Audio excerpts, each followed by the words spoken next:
সোমবার থেকে শনিবার তো একেবারে এক্সেল মোড, অফিস কাজ সব হিসেব করে করে। আর রবিবার পুরোপুরি সার্ফ এক্সেল, এই কাপড় কাচো, এই ঘর মোচো, এইটা পরিষ্কার করো, এইভাবেই কেটে যায়। সকালবেলা উঠে রুকুকে একটু খাইয়ে দিয়ে আমি শুরু করে দিলাম কাপড় কাচা। সারা সপ্তাহের এক গাদা কাপড় জমে যায়, সব কাচা হয়ে গেলে সেগুলো ছাদে মেলে দিয়ে একটু হালকা হলাম। তারপরে তিনজন মিলে বেরিয়ে গেলাম বাজারে। রবিবারে চেষ্টা করি সারা সপ্তাহের কিছুটা বাজার করে রাখতে। আজকে একটু কম তেলের চিকেন করলাম।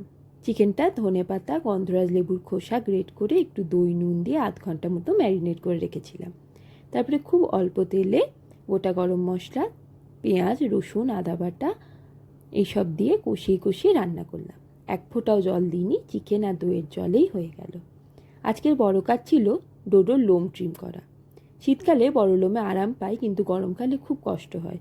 তাই গরমকালে একটু কদিন অন্তর অন্তর আমি ট্রিম করে নিজে স্নান করে ডোডোকে স্নান করিয়ে সোজা চলে গেছি রান্নাঘরে। মাছের ঝোল করে রাখলাম একটু, সারা সপ্তাহটা চলে যাবে। তারপর লাঞ্চটা সেরে নিয়ে সন্ধেবেলার দিকে বেরিয়েছিলাম একটু সাউথ কোরিয়ার একটা রাজবাড়ি দেখতে। সেটা প্রায় ভগ্নপ্রায়, কিন্তু ওখানে একটা সুন্দর দোলের মেলা হচ্ছিল, সেটাও ঘুরে এলাম আমরা।